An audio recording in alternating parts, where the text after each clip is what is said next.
राम मंदिर बना, इस पर भी उनकी आपत्ति है। उनका कहना है कि इसको आपने बीजेपी का समारोह बना दिया। पहले तो लगता था कि शायद सेकुलरिज्म की उनकी जो विकृत मानसिकता है उसका परिणाम होगा कि वो 70 साल तक इस मामले को अटकाने के लिए जो भी कर सकते हैं करने की कोशिश की। उनको लगता था कि इस मुद्दे को इस प्रकार से रखेंगे तो उनकी वोट बैंक सुरक्षित रहेगी। लेकिन राम मंदिर बन जाने के बाद वोट बैंक सुरक्षित रहने का मुद्दा ही नहीं था, क्योंकि वो मुद्दा उस प्रकार से उनके काम आने वाला नहीं था। उसके बाद जब विरोध किया तो मुझे लगता है कि 70 साल तक उन्होंने जो किया वो सिर्फ वोट बैंक के लिए कि इतना ही नहीं है, वो मन से, वचन से, कर्म से राम विरोधी है। राम के प्रति इनके मन में घोर रोष है और इसका परिणाम है कि अभी भी, अब देखिए कोई बच्चा रास्ते में जय श्री राम बोले तो मैं शायद बोलूंगा जय श्री राम। कोई मुझे कोई ग्रीट करे नमस्ते तो मैं करूंगा नमस्ते, कोई मुझे कहे हेलो तो मैं कहूंगा हेलो, कोई कहेगा जय श्री राम तो मैं कहूंगा जय श्री राम। आपने देखा होगा जब वो जाते हैं कोई जय श्री राम बोलता है तो उनके चेहरे की सारी रेखाएं बदल जाती हैं, मुंह पे ताला लग जाता है, पता नहीं वो क्या क्या करने लग जाते हैं। अब अरे आप बोल दो यार जय श्री राम, क्या जाता है आपका? यानी इतना। और दूसरा देखिए, मैं कहूंगा ये राम जन्मभूमि ट्रस्ट के जो ट्रस्टी है ना, मैं उनको सच में बधाई दूंगा, क्योंकि राम मंदिर तो न्यायालय के निर्णय के बाद हो रहा है। सारी दुनिया को मालूम है कि न्यायालय में भी रुकावट डालने का काम कौन करता था।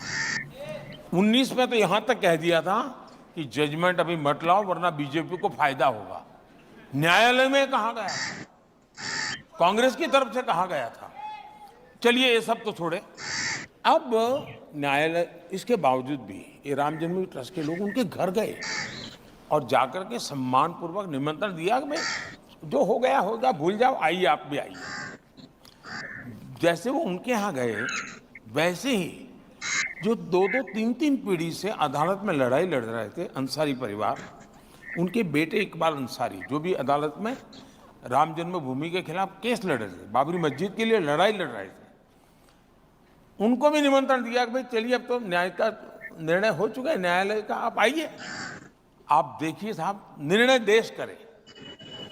इकबाल अंसारी जो कि जीवन भर उनका परिवार बाबरी मस्जिद के लिए अदालतों में लड़ता रहा, राम जन्मभूमि के विरुद्ध में लड़ता रहा, लेकिन चूंकि सुप्रीम कोर्ट ने न्याय दिया है, वो स्वयं प्राण प्रतिष्ठा के कार्यक्रम में आकर के बैठे और इन लोगों ने बहिष्कार किया। तब जाकर के चिंता होती है कि क्या सोच है।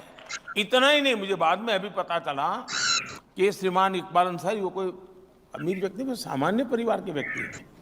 उन्होंने भगवान राम मंदिर का जो एक मॉड्यूल था लकड़े का, वो कहीं से खरीद के लाए और उनका जो पीएसओ था वो हिंदू है, उसको उन्होंने गिफ्ट किया।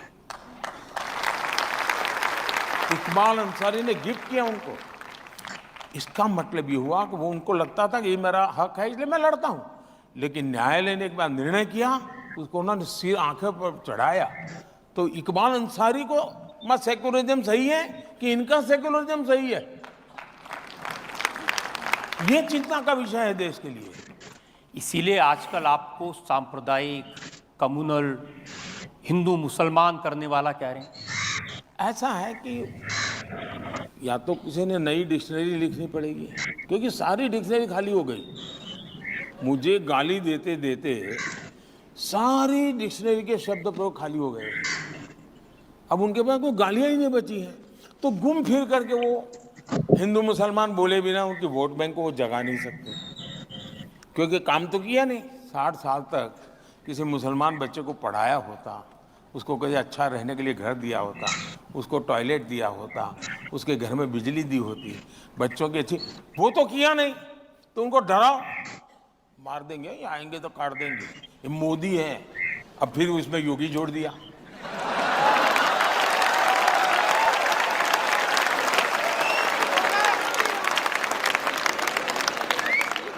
अब ये डराना साहब, मुसलमान समाज में भी अब इन चीजों की तरफ देखने का दृष्टिकोण बदल रहा है। मैं मुल्ला मौलवियों की बात नहीं करता हूं, जिनका वेस्टर्न इंटरेस्ट, तो हिंदुओं में भी ऐसे लोग होते हैं, तो उनकी मैं बात नहीं करता। लेकिन जनरल मेरा तो काफी लोगों से इंटरेक्शन होता है, और मेरा अनुभव है कि ये जो भड़काने वाली बातें हैं, उससे तो वो प्रभावित नहीं हो रहे। वो समझते हैं कि इनका वोट का जमाना इसलिए कर रहे हो। मोदी जी, आज तक किसी लीडर की हिम्मत नहीं हुई जो ये कहे कि मुसलमानों को आरक्षण नहीं देना चाहिए, मुसलमानों को आरक्षण देना गलत है, और आप तो चुनाव में खुलेआम कह रहे हैं। मैंने कांग्रेस पार्टी को पिछले 1 महीने से कहता हूं कि भाई आप लिखिए, मैं देश को गारंटी दो, इधर लेके एक, आप भारत के संविधान को नहीं बदलेंगे। दूसरा, संविधान बदल करके धर्म के आधार पर आरक्षण नहीं देंगे। तीसरा, आप SC, ST, OBC का आरक्षण छीन करके आप धर्म के आधार पर वोट जिहाद वालों को आरक्षण नहीं देंगे। लिख करके दो, नहीं देते हैं। देश को दो ना भाई, बयान तक देने की हिम्मत नहीं है। फिर क्या कहते हैं, अरे हमारा मैनिफेस्टो देखो। मैं पूछता हूं, क्या किसी कांग्रेस के मैनिफेस्टो में लिखा है कि वो करप्शन नहीं करेंगे या करेंगे? करप्शन करेंगे ऐसा उनके मैनिफेस्टो में कहीं पर है क्या?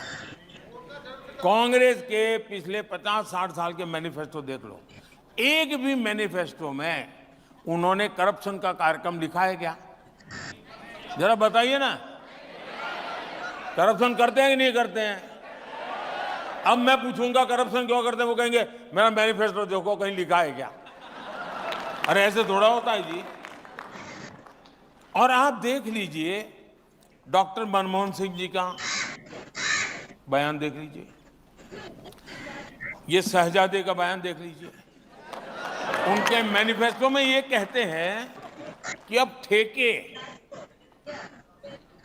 धर्म के आधार पर दिए जाएंगे। मतलब कहीं ब्रिज बन रहा है तो आज ठेका कैसे मिलता है कि भाई उनके पास रिसोर्सेज कितने हैं, कैपेबिलिटी कितनी है, एक्सपीरियंस क्या है, ट्रैक रिकॉर्ड क्या है, आर्थिक क्षमता कितनी है, टेक्नोलॉजिकल उनकी क्षमता कितनी है, सारी चीजें देख करके टेंडर से कोई व्यक्ति प्राप्त करता है। अब ये क्या कहते हैं, अब इसमें आरक्षण होगा। अब मुझे बताइए साहब, वो ब्रिज बनाना है कि आपको आपके चुनाव जीतना है, और कुछ काम है क्या? यहां तक मैनिफेस्टो में कहा है कि खेल में भी अब वो धर्म के आधार पर आरक्षण लाएंगे। अरे भाई, खिलाड़ी सुबह 4 बजे उठ करके पसीना बहाता है जी, तब जाकर के खिलाड़ी बनता है। जिंदगी के 15-20 साल वो खपा देता है, और आप कहोगे ठीक है भाई, तुम उस माँ की गोद से पैदा हुए, तुम नहीं हो सकते, उस माँ की गोद से पैदा होके वो आ जाएगा। ये कैसे हो सकता है?